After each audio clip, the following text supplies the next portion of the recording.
জুলাই ২০২৫ থেকে নতুনভাবে নতুন নিয়মে নামজারিকরণ কার্যক্রম শুরু করা হয়েছে।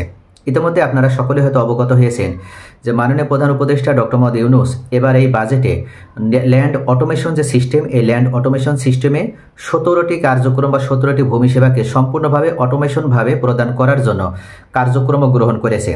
যদিও এখনও ধীর গতিতে এই কার্যক্রম চলমান রয়েছে, তবে মনে করা হচ্ছে এই জুলাই থেকে এই কার্যক্রম যেমন শুরু করা হয়েছে ঠিক তেমনই যত দ্রুত সম্ভব এটা ভূমি মালিকদের জন্য উন্মুক্ত করে দেওয়া হবে।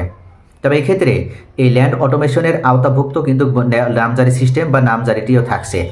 আপনার জমি এখনও খারিজ করা হয়নি, আপনি দলিল অনুযায়ী জমির মালিকানা লাভ করেছেন কিন্তু আপনার খারিজ হয়নি, তাহলে আপনি যেমন রেকর্ডে নাম ওঠাতে পারবেন না, আপনি জমিটার খাজনা প্রদান করতে পারছেন না, জমিটা কারো কাছে বিক্রয় করতে পারছেন না বা এওয়াজ বদলে করতে পারছেন না।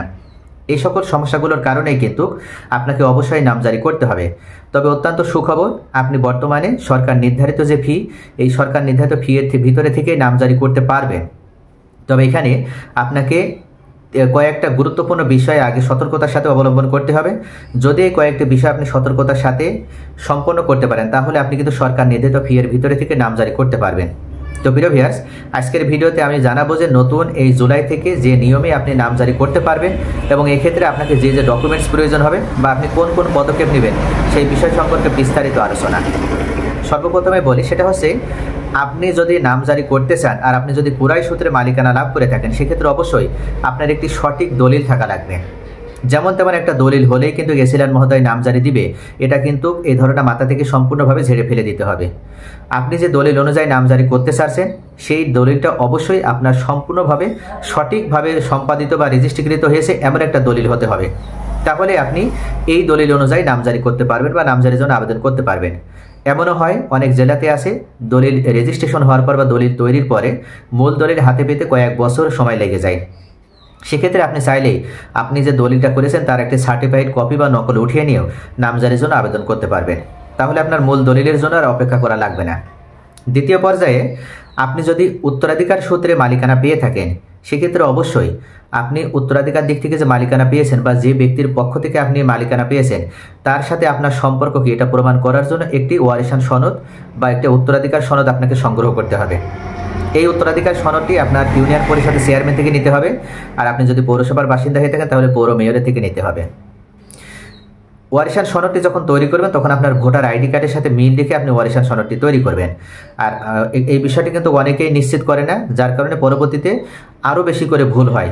আর এই ভুল থেকে বাঁচতে হলে অবশ্যই আপনার ভোটার আইডি কার্ডের সাথে মিল রেখে সঠিক স্পেলিং বা সঠিক বানানের সাথে মিল রেখে আপনি কিন্তু উত্তরাধিকার সনদ বা ওয়ারিশান সনদ প্রস্তুত করবেন। তৃতীয় পর্যায়ে আপনার অবশ্যই ভোটার আইডি কার্ড বা জাতীয় পরিচয়পত্র প্রয়োজন হবে। চতুর্থ পর্যায়ে আপনার একটি সক্রিয় মোবাইল নাম্বার প্রয়োজন হবে, কারণ এই মোবাইল নাম্বারে কিন্তু আপনাকে এসিল্যান অফিস থেকে আপনাকে মেসেজ করে জানিয়ে দেওয়া হবে বা আপনাকে কবে উপজেলা যে আপনার ভূমি অফিস বা সহকারী কমিশনার সেই ভূমি অফিসে অর্থাৎ এসিল্যান অফিসে আপনাকে যাওয়া লাগবে, সেটা আপনাকে মেসেজ করে ইনফর্ম করা হবে। পঞ্চম পর্যায়ে আপনার এলাকায় সর্বশেষ যে রেকর্ডটি হয়েছে, যদি সেটা আরএস রেকর্ড হয় তাহলে আরএস রেকর্ডেও খতিয়ান, ও যদি সেটা বিআরএস রেকর্ড হয় বা বিআরএস বা বিএস যে রেকর্ডই আপনার এলাকায় সর্বশেষ হয়েছে সেই সর্বশেষ রেকর্ডীয় খতিয়ানটি আপনার প্রয়োজন হবে। সপ্তম পর্যায়ে আপনার যে ডকুমেন্টস প্রয়োজন হবে সেটা হচ্ছে আপনি যে ব্যক্তি থেকে জমিটা ক্রয় করেছেন সেই ব্যক্তিও যদি ক্রয় সূত্রে জমির মালিকানা লাভ করে থাকে তাহলে অবশ্যই ওই ব্যক্তির কাছ থেকে তার যে দলিলটা সেই বায়া দলিলটা আপনি চেয়ে নেবেন, এই বায়া দলিলটাও আপনার প্রয়োজন হবে। তবে অনেক সময় এসিল্যান মহোদয় এটা দেখতে চায় না, যদি দেখতে চায় তখন আপনি এটা যেন দেখাতে পারেন, এজন্য আগে থেকে আপনি প্রস্তুতি নিয়ে রাখবেন। অষ্টম পর্যায়ে আপনি যখন জমি রেজিস্ট্রেশন করেছিলেন বা দলিল যখন তৈরি করেছিলেন ওই সময় যে ব্যক্তি থেকে আপনি জমি ক্রয় করেছিলেন অবশ্যই উনি আপডেট সাল অনুযায়ী অর্থাৎ রিসেন্ট চলতি সাল অনুযায়ী অবশ্যই উনি জমির খাজনা প্রদান করেছেন, তাহলে এই খাজনা প্রদানের দাখিলা বা চেকটাও আপনি চেয়ে নেবেন। এই 8টি ডকুমেন্টস আপনার প্রয়োজন হবে নতুনভাবে নামজারি বা খারিজ করার জন্য। তবে এখানে আপনি যদি মনে করেন যে নামজারি প্রক্রিয়া প্রথম থেকে শেষ পর্যন্ত কিভাবে করতে হবে সে সম্পর্কে আপনার কোনো ধারণা নেই, তাহলে আপনি কারোর শরণাপন্ন হবেন না, কোনো তৃতীয় ব্যক্তির কাছে যাবেন না।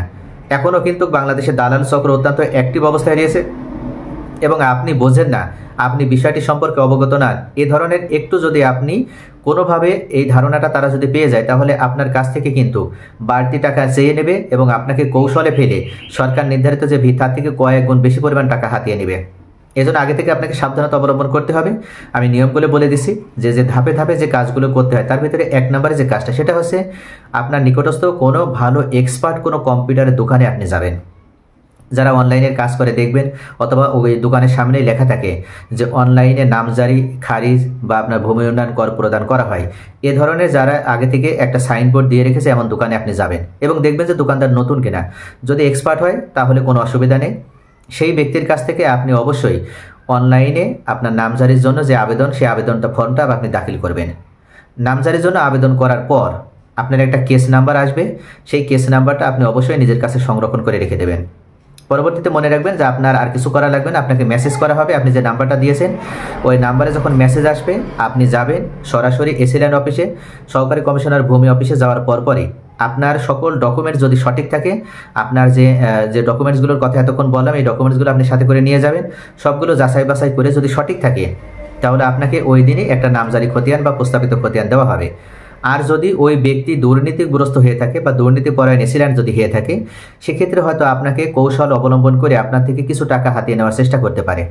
তৎক্ষণাৎ আপনি মনে রাখবেন যে আপনি সাথে সাথে ভূমি মন্ত্রণালয়ের যে কল সেন্টার সেখানে আপনি কল দেবেন 16122, এই নম্বরে কল দেওয়ার মাধ্যমে আপনি উল্লেখ করবেন যে আপনার নামজারি যে প্রক্রিয়াটা, এখানে এসি ল্যান্ড মহোদয়ের কাছে এসে আপনার প্রক্রিয়াটা সম্পন্ন করা হচ্ছে না, অথচ আপনার সমস্ত ডকুমেন্ট সঠিক আছে। এরপর ওনারা প্রয়োজনে যে কার্যক্রম বা প্রয়োজনে যে পদক্ষেপ সেটা ওনারাই গ্রহণ করবেন, আপনাকে আর কিছু করা লাগবে না।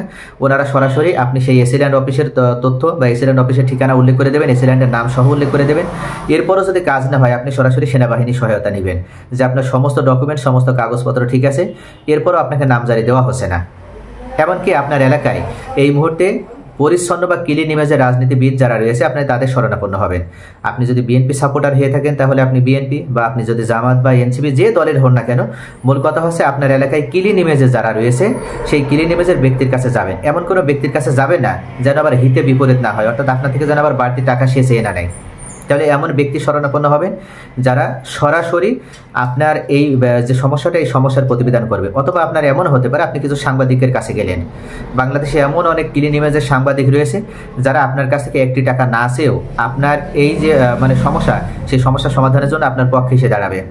এই পদক্ষেপগুলো যদি আপনি গ্রহণ করতে পারেন তাহলে খুব সহজেই মনে রাখবেন যে যত বড় দুর্নীতিগ্রস্ত এসি ল্যান্ড মহোদয় হোক না কেন, সেই এসি ল্যান্ড মহোদয় আপনার দিকে ভয় পাবে এবং আপনি যে একজন সচেতন নাগরিক এটা সে খুব সহজে বুঝতে পারবে। যার কারণে আপনার কাছ থেকে বাড়তি টাকা আর সে কখনো চাইবে না এবং আপনাকে বাড়তি টাকা না চেয়ে, অর্থাৎ সরকার নির্ধারিত যে ফি, সেই ফি এর ভিতরে আপনার নামজারি সম্পন্ন করে দেবে, আপনাকে প্রস্তাবিত খতিয়ান প্রদান করবে। তাহলে প্রিয় ভিউয়ার্স, আশা করি বুঝতে পারছেন যে প্রথম থেকে শেষ পর্যন্ত আপনাকে এই কার্যক্রমগুলো করতে হবে। আপনি প্রস্তাবিত খতিয়ান হাতে পাওয়ার পর সরাসরি আপনার ইউনিয়ন অফিসে চলে আসবেন। ইউনিয়ন ভূমি অফিসে এসে আপনি যে নায়েব বা তহসিলদার থাকবে তার কাছে দিবেন। ওই ব্যক্তি আপনার একটা হোল্ডিং খুলে দেবে, হোল্ডিং খুলে আপনার হোল্ডিং অ্যাপ্রুভ করে নেবেন এবং হোল্ডিং অ্যাপ্রুভ করে নিয়ে আপনি মোবাইলে কিভাবে খাজনা প্রদান করতে হয় এটার জন্য একটা আপনি রেজিস্ট্রেশন করবেন। আপনার সেই রেজিস্ট্রেশন আইডিতে ওই হোল্ডিংটা অ্যাপ্রুভ করে নেবেন।